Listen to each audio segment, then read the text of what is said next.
look, I've had a lot of wins in the market, 3 that were material, right? That for my scale, right, changed my life in a meaningful way. But each one of those 3, I got rocked first, right? One corrected 20%, one 30, one 40%.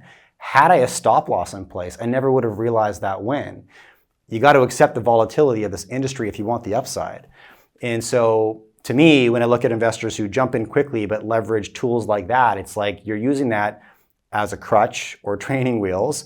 You're using it to replace diligence. And that's not a good, you shouldn't do that. There's no hacks, no shortcuts.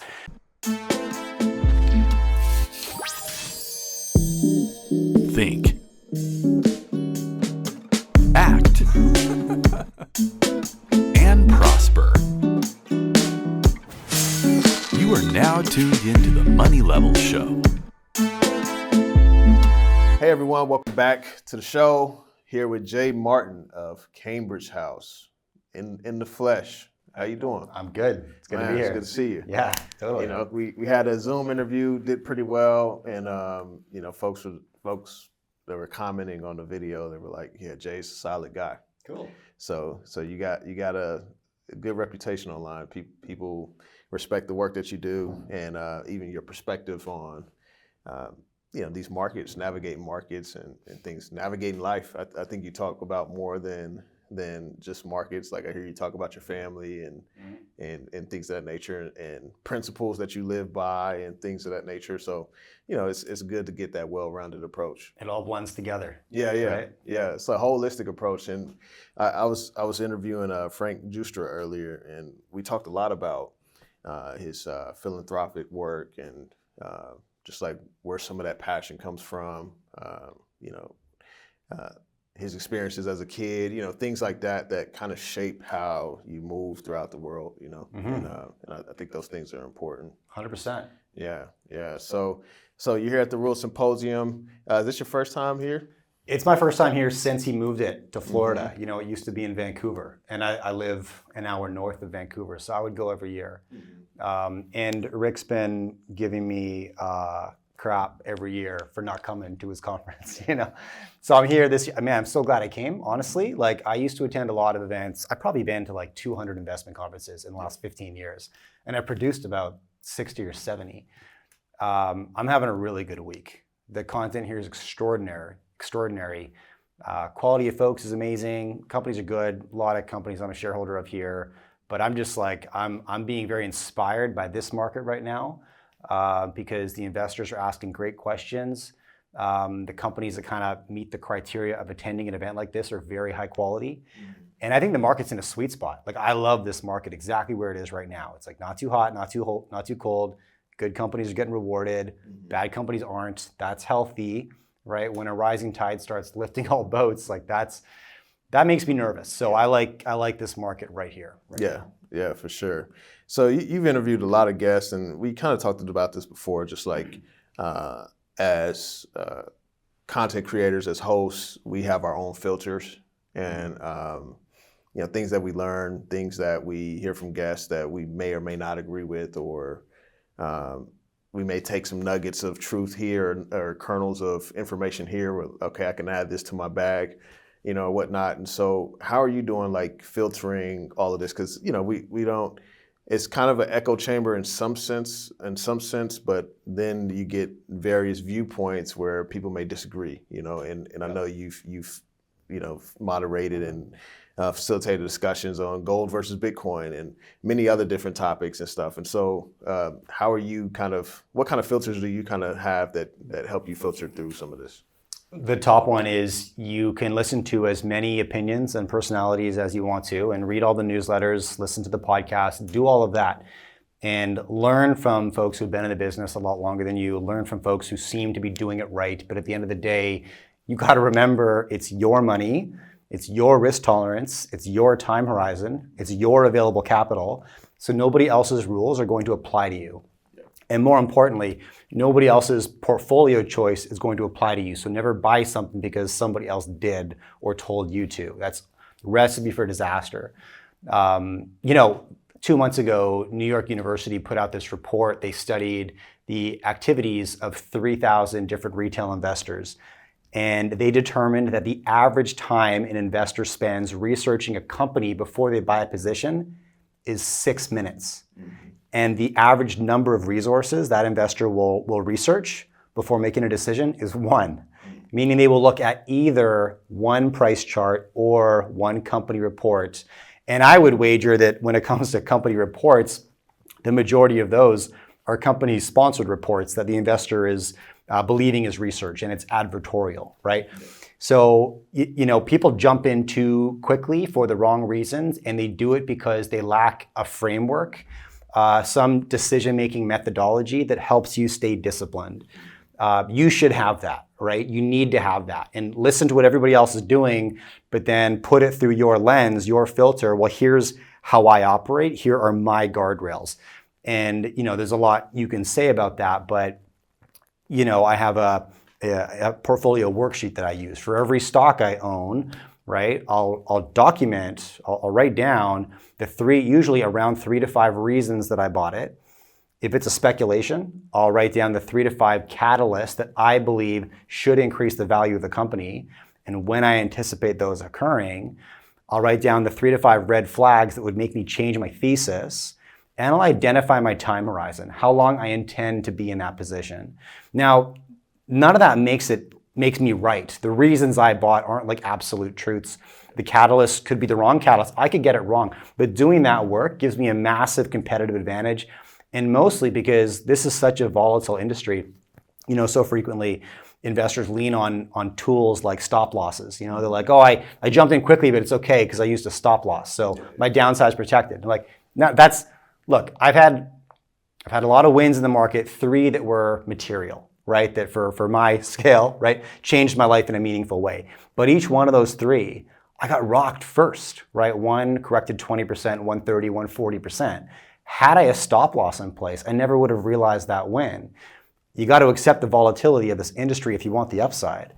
And so to me, when I look at investors who jump in quickly but leverage tools like that, it's like you're using that as a crutch or training wheels. You're using it to replace diligence. And that's not you shouldn't do that. There's no hacks, no shortcuts.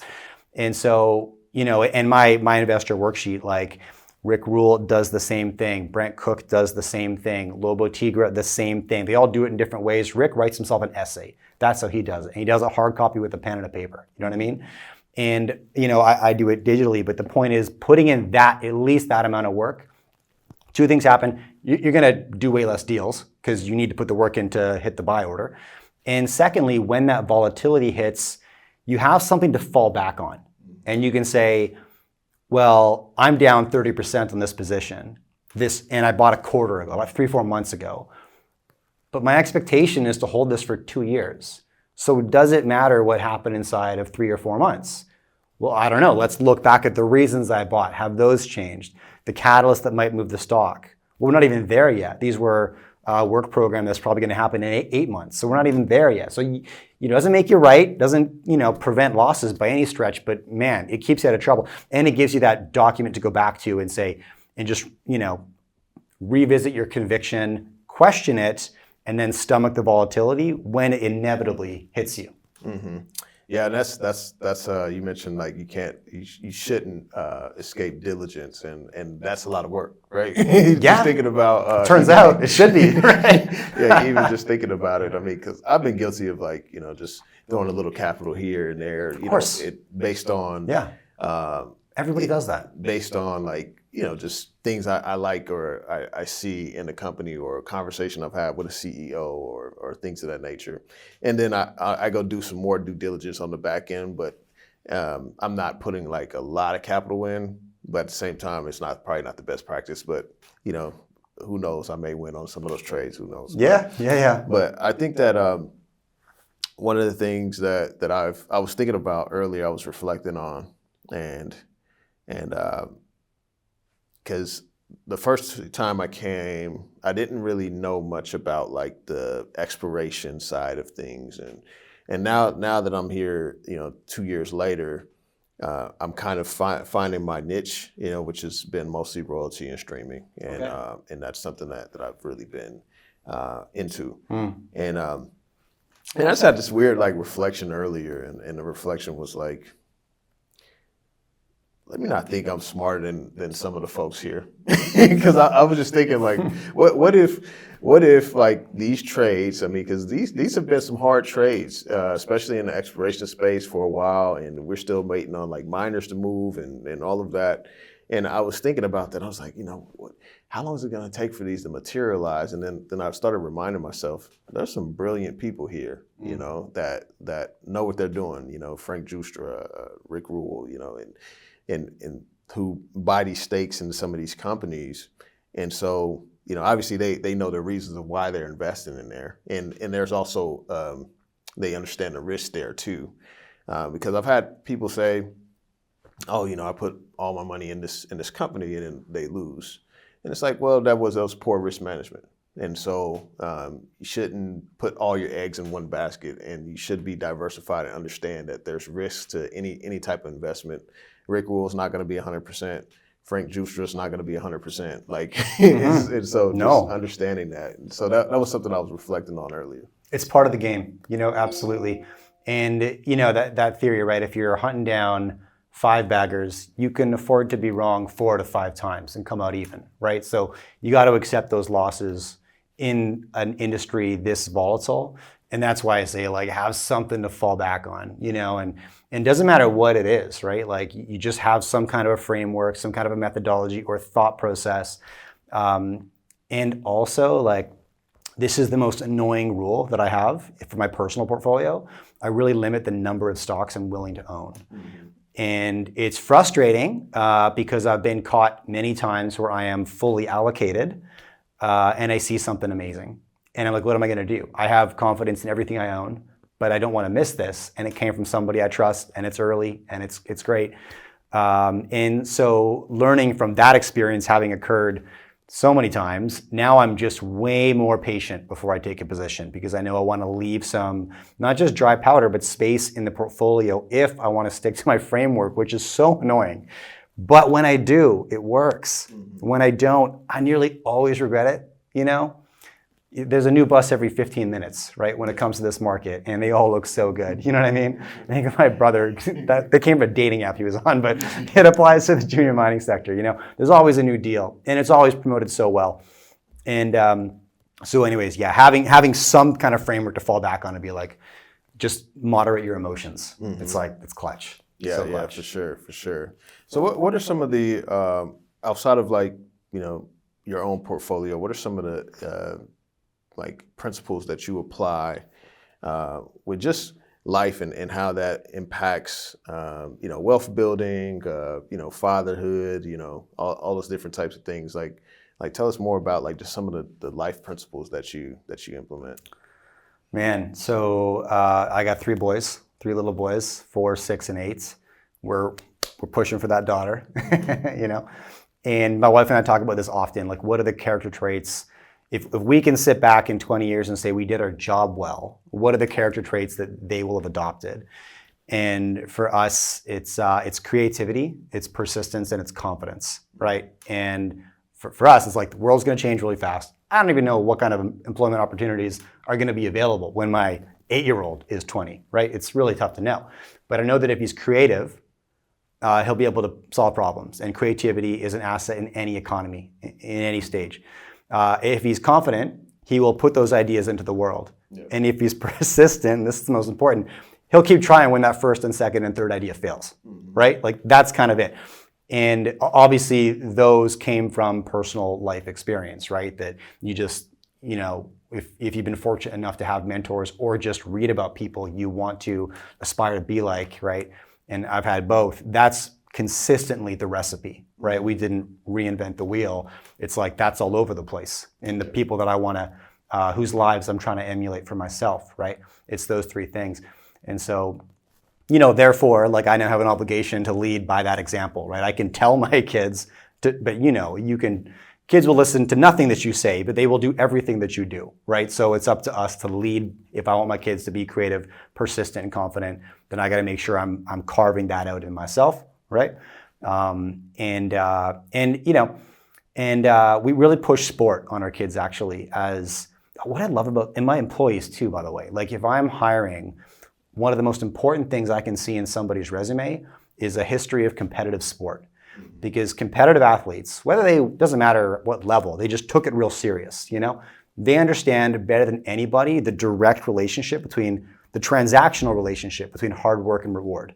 You either did the work or you didn't. And on game day, it all comes to light, right? Whether it's track, whether it's football, doesn't matter, right? I'm a runner, right? So I know on race day if I did the work or not, right? And it's like all complexity vanishes. It's simply hours in, output. That's it, you know? And so I found I was an athlete, still am, but like learning that at a young age is like really beneficial because it's just like, it just simplifies so much, right? It's not complex. Just do the work. There's no shortcuts, right? Mm-hmm. It translates into a lot of other areas and such. Absolutely. Yeah. So what is like?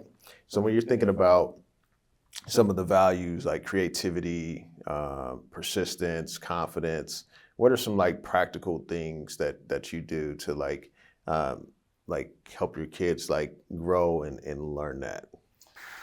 Okay, so a lot comes through conversation, right? Yep. My wife and I are both entrepreneurs, and I share those battles around the dinner table. Now, my kids are 4, 6, and 8, so there's a version of what I do that will resonate with them, but it's like a massively simplified version, right? Dad screwed up on this. Yeah. I mean, they like Daddy makes movies. That's what, at this level, they see me on YouTube and they're like, oh, Daddy makes movies, right?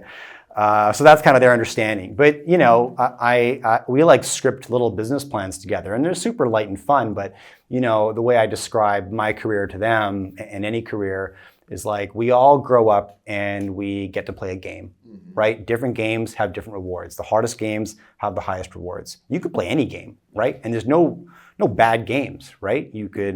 But you know, the more work you put into crafting a skill, the harder the game you can be good at and the bigger the rewards get. Your game could be selling cocktails, selling houses, selling stocks, it doesn't matter, right? Building something, but you're gonna play a game for sure, whether it's delivering papers or building an empire.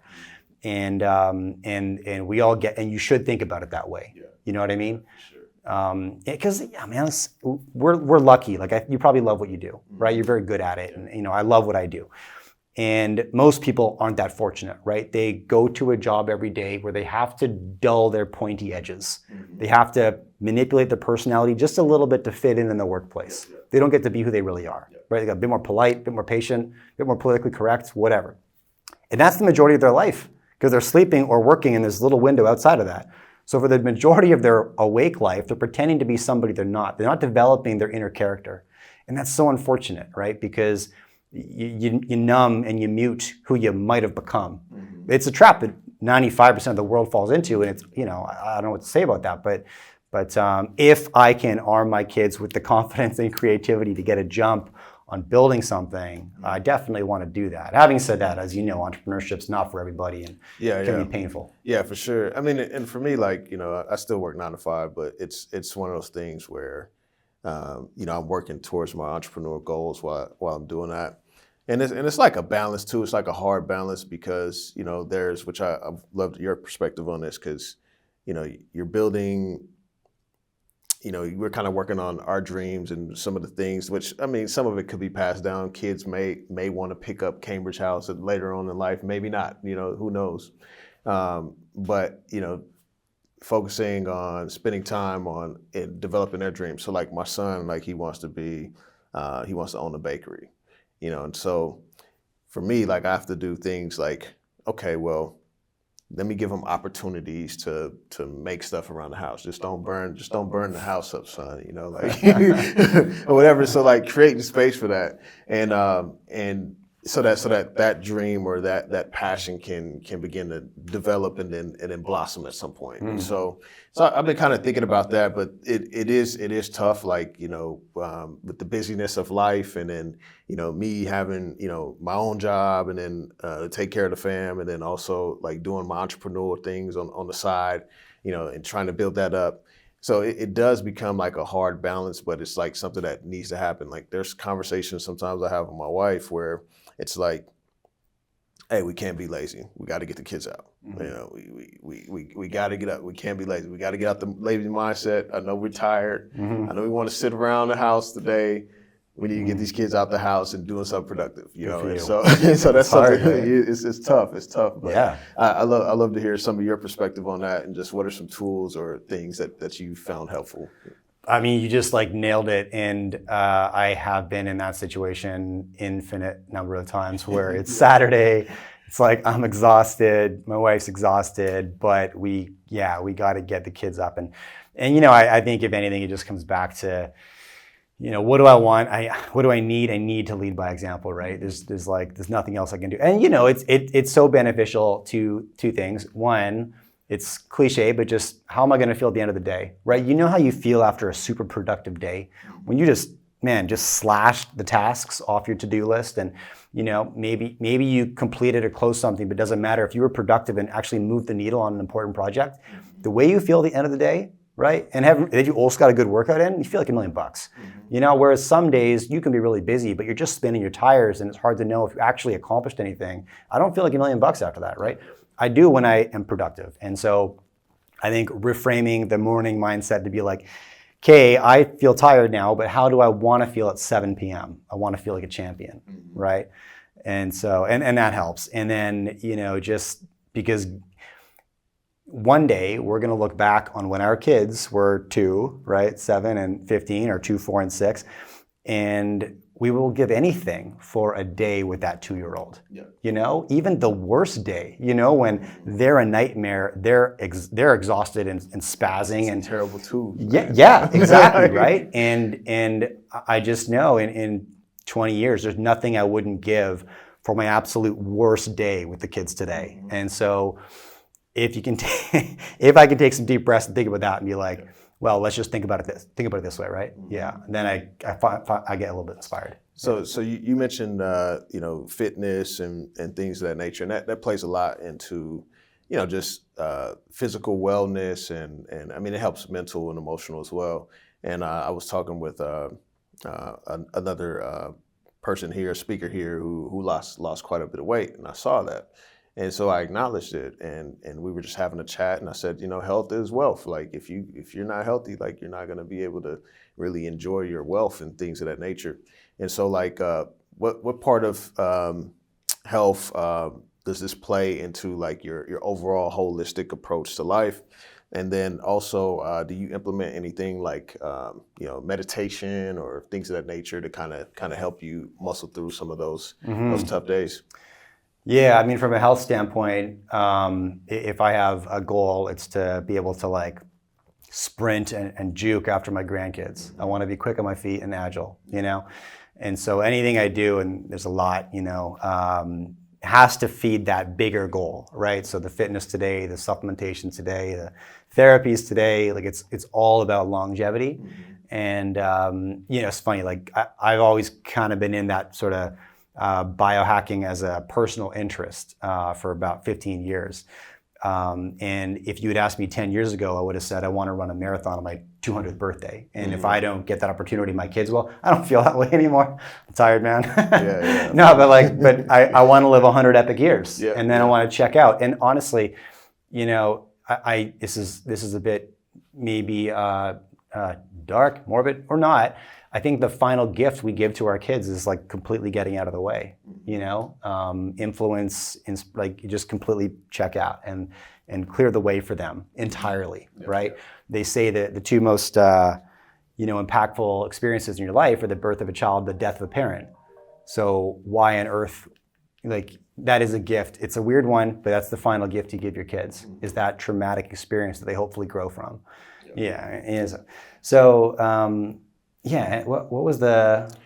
We just mentioned meditation and things of that nature. No, just getting your perspective. Right. So like for me, I've been like really processing like investing for my kids, and kind of teaching them about money and things of that nature, the value of a dollar. It doesn't hold much more like the value of gold and things of that nature. Sometimes I buy physical gold, and my daughter's like, oh, it's gold, and it's like I need to like sit down and give her like kind of like a kiddie lesson on this or something. But what are some of the things that you teach your kids in regards to like money, finance, and then what are some like strategies you use to like for investing for their future? So right now we are having conversations like that, and at their age, pretty much all I talk about is supply, demand, and value. And my 8-year-old loves picking that apart now. So at a super high level, they understand that scarcity breeds value. Things that are abundant are usually cheap. Things that are scarce are usually valuable and expensive. And so, yeah, we often just we'll run through items or purchases that maybe we're making, some things that we might buy daily, like groceries, and some things that we definitely don't, like a car, and we kind of run through just how value is calculated, right? And, that's at its core. My kids now are at the age where they're doing chores for money. My 8-year-old is about to hit the street with his lawnmower, and he's got 3 more. I told him he's got to do 5 jobs on our house first, and they got to be good. And he's done a few. 2 of them were good. And he's got a few more, but then he's going to hit the street with his lawnmower. And so we'll get into that, right? And I'm excited because he wants to make money so that he can spend it, right? It's funny how that's the intuitive response, I don't know, for him anyways, is that I want to make money so I can buy the thing, right? Because that's what money does. It buys things, right? Sure, I get it. And so, yeah, I'll be faced with that situation real soon when he starts putting away little 5s and 10s. And my role will be to teach him about yield, or what's the delayed gratification. I mean, that's really what we're going to talk about at 8 years old is delayed gratification.